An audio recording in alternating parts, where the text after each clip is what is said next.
I'm Amanda. I'm a licensed master social worker, a teacher, a therapist, and a writer. If you're here because of my connection to the adoption community, you know me as the Declassified Adoptee. That's also the name of the blog where I have been writing out my thoughts on adoption for over 10 years. I decided to start this small podcasting journey to provide content for my readers who prefer to listen instead. And I'm practicing getting my feet wet for a bigger podcasting project I've been planning with another adoptee for a while now. Thanks for joining me on this ride as I continue to share the journey of being adopted as a lifelong experience and all the insight about family and life that adoptees have to share along the way.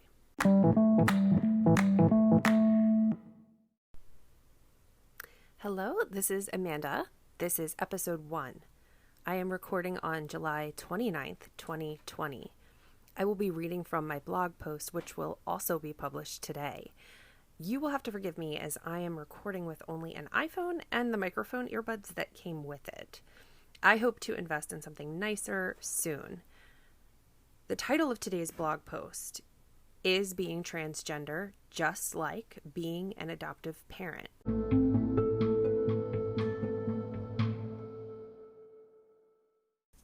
I'm gardening a lot lately with all of my newfound time at home during this pandemic. Recently, I remarked to friends that I felt badly for taking all of the beans from my green bean plant. Like, shouldn't I at least leave some behind for the plant? Many more experienced gardener friends chimed in to set me straight. And a few fellow adoptees remarked, well, that sounds like an adoptee thing. So I had to chuckle at this. It has always been interesting to me how metaphors or analogies that explain the adoption experience could exist anywhere. We use these explanations to help us understand ourselves and to help others understand us. Still, it behooves us to always ask ourselves, how do I know my metaphor or analogy is helpful?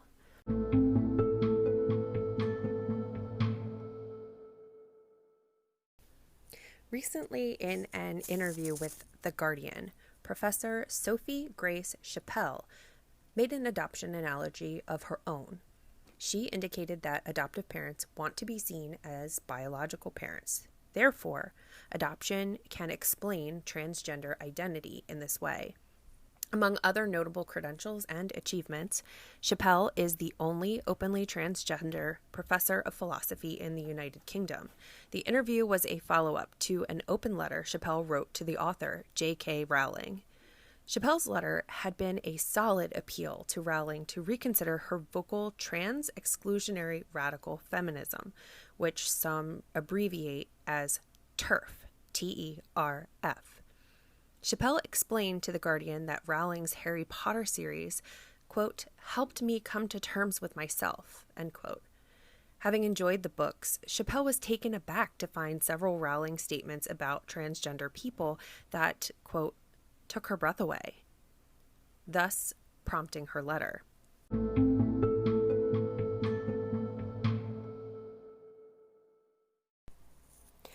I want to go over some background information first. This may be helpful for those who are new to this issue.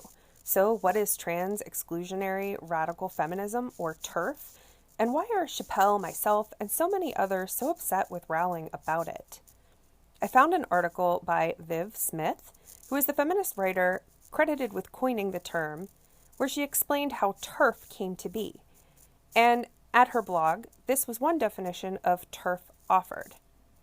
Quote, there are also those who argue that women born male can never share some of the most fundamental gender experiences that result from gender socialization as feminine from birth throughout childhood, and thus can never be real women because they lack this shared experience. In other words, TERF is a type of feminism that includes only those who are socialized to be women from birth because of their physical sex characteristics. Thus, it excludes any woman who was not socialized to be a woman from birth based on their genitalia. I don't agree with TERF. I believe that the most powerful forms of disagreement accurately represent the arguments of the other side. And so I'm using Smith's definition of TERF here because I believe she strove to be accurate. This is seen in how Rowling herself, who has been identified as trans-exclusionary, expressed her views in a now infamous tweet. Quote, People who menstruate. I'm sure there used to be a word for those people. Someone help me out. Wum ben? Wim pund? Woo mud? In this tweet, Rowling was critiquing the title of a Devix article called Creating a More Equal Post-COVID-19 World for People Who Menstruate. Rowling seemed to take issue with saying people who menstruate instead of saying women. According to Rowling, if you menstruate, you ought to call yourself a woman, as menstruation is exclusive to women. However, the article itself was about eliminating barriers to menstrual health, particularly menstrual stigma. As a part of this, they clearly identified that, quote, women, girls, and gender non-binary persons, end quote, menstruate. Using the word women in the title would not have achieved their goal of reaching all folks. For one example, some trans men that have a menstrual period. On her blog, Rowling explained that she believes men, what she calls natal girls, and trans women as all being distinctly different. She even claimed that accepting trans women as real women threatens the lives of cisgender women.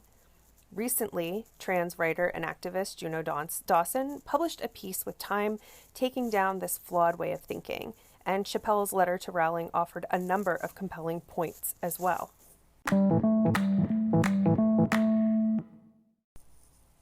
Let's return to the metaphor and process my reaction to it. Chapell has utilized a number of arguments to refute claims made by TERF feminism. Among those was an adoption metaphor that honestly took my breath away when I read it. Quote, trans women are like adoptive parents who want to be accepted as being the same as biological parents, end quote. Anyone familiar with my platform will be unsurprised by my breathlessness. I have spent the greater part of my adult life trying to center adoption on adoptees with full inclusion of all of our family connections. I have been outspoken against cultural norms that erase our biological parents from our lives, popular culture, and literature. I have been instrumental in adoptees regaining access to their sealed original birth certificates. I have refuted the as if born to legalese that says the only way I can legitimately be my parents' daughter is if my records are altered and sealed without my consent. I have consistently corrected folks who have called me like one of their own because I am their own, without qualification, full stop. Adoptive parents are not the same as biological parents because every adoptee has both. And in adoption, legitimacy has long been given to the adoptive family by taking it away from the biological family. The law does not even regard me as my biological mother's child. I examined my reaction to this analogy to locate the source of my discomfort. I realized that, because of my position on adoptive parents, this analogy would therefore position me as also invalidating transgender identities. And I am just so very not okay with that.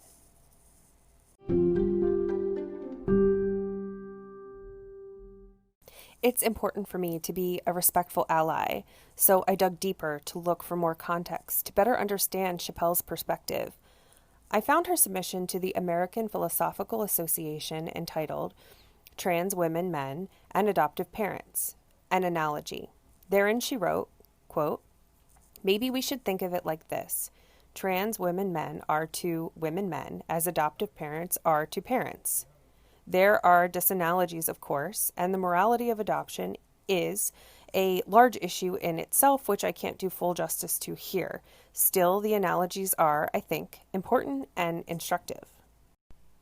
Her article then proceeds to discuss why this analogy is helpful. I appreciate that Chapell acknowledges that there are ethical shortcomings to the analogy. Here, I found better understanding and much to agree with. Let me name a few, but not all, examples. I agree we legally recognize adoptive parents as parents, and trans people should be legally recognized as per their correct gender identity as well. I agree that identifying as a parent to a child they adopted does not automatically make someone delusional, and being transgender does not make someone delusional either. I agree that if we incorrectly assume someone isn't their child's parent because they don't look alike, we should apologize and self-correct. In the same way, we should apologize and self-correct when our assumptions cause us to misgender someone. There are, of course, a number of statements Chapell makes about adoption itself that I do not agree are an accurate representation of this institution. But those disagreements are neither here nor there for our topic today. I may cover them at a later date if anyone is interested. Let's bring this back to our main topic of how should we make analogies about adoption. Chapell is saying that biology is not the only factor that legitimizes who is a parent, nor does biology legitimize who is a man and who is a woman. Trans women are women, and trans men are men. I wholeheartedly agree. It's clear I agree with her premise, but do I agree that this is a sound way to use adoption as an institution within an analogy? I would like to continue that discussion in a follow-up blog post and podcast episode. The reason I wrote this entry and recorded this podcast episode is because I became aware of Chapell's analogy through the adoption community in the first place. And I can see where it could be and has been misunderstood. As a part of my stance that the adoption community be good allies to the LGBTQIA plus community, I'm publishing my thoughts in response in a way that I hope will not cause harm and will subdue any transphobia in my community. There are several core components that I think all analogies involving adoption should have. And I'll look forward to sharing part 2 with you and hearing your thoughts on those.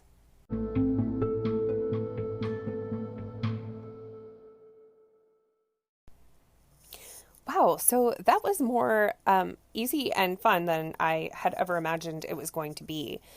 I have been asked to make my writing more accessible by audiovisual, such as on YouTube, or by audio recording, such as in podcasts, for probably at least 5 to 6 years now. And I just had yet to ever do it because the idea of taking on even more types of media and figuring it out and maintaining that platform, and I have huge imposter syndrome when it comes to achieving the level of quality that I think that I should have, or that my friends and audience members deserve.